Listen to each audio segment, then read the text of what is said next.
Actually वहाँ एक बच्ची थी जिसका गैंग रेप हुआ। तो मैं वहाँ गई तो उसके बच्चे के माँ बाप को भी बुलाया और मैंने देखा कि भाई क्या बात थी, कैसे हुआ। तो वो सारा संज्ञान लिया उनका।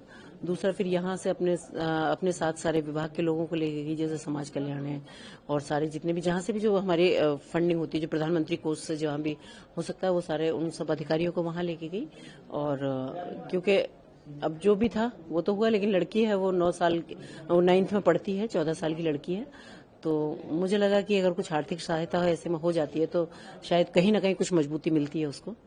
तो उसमें एक 2 आरोपी थे, तो जिसमें से एक गिरफ्तार हो गया, एक अभी फरार है। फरार वाले का भी फोटो और फोन नंबर और सब कुछ है, लेकिन अभी उसने फोन ऑफ किया हुआ है।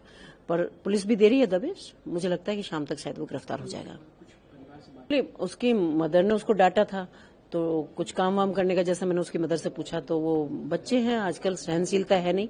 तो वो बच्ची सुबह 4 बजे उठ के चली गई। जब 4 बजे उठ के गई, सड़क पे जा रही थी, तो एक ऑटो वाला उसको मिला। तो उसने पूछा उससे कि बेटे तुम कहाँ जा रही हो? तो उसने कहा कि मैं अनाथ आश्रम जा रही हूँ। तो उसने कहा अनाथ आश्रम चलो मैं छोड़ देता हूँ। उसको ऑटो में बिठाया, फिर उससे पूछा कि तुम्हारे पास आधार कार्ड है क्या? तो उसने कहा नहीं आधार कार्ड तो नहीं है। तो बोले जब तक आधार कार्ड नहीं होगा तब तक तो तुम नहीं जा पाओगी वहां। तो उसने कहा कि फिर मैं क्या करूं अंकल? तो उन्होंने कहा चलो मैं तुम्हें अपने घर ले चलता हूं। तो उसको वो अपने घर ले गया, जो कंस्ट्रक्शन हो रहा था, टूटा फूटा सा था। तो जब वो उसको घर ले गया, उसने उसके साथ जाके घटिया हरकतें की।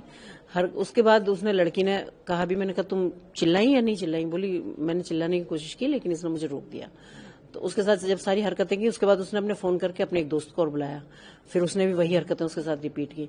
उसके बाद दोनों उसको बिठा के गाड़ी में, अपने ऑटो में, और वो उसको सड़क पे ले आए। सड़क पे लाने के बाद उसकी मदर को उसने फोन किया, कि क्योंकि मदर का नंबर उस लड़की को याद था, उसने अपने फोन से डायल किया। तो उसकी मदर को बुलाया कि आपकी लड़की सड़क पे है और आप इसको आके ले जाओ।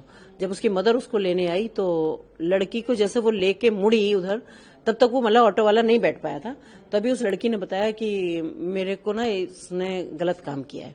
तो इतना उसने कहा। ये बहुत मतलब एक जागरूकता वाली बात ये बताऊंगी कि उसकी मदर ने ना उसको फटाफट उसका कॉलर पकड़ा और उसको खींच लिया लड़के को, और फिर तुरंत पुलिस को फोन किया और पुलिस को बुला लिया। तो वो पुलिस ने वहां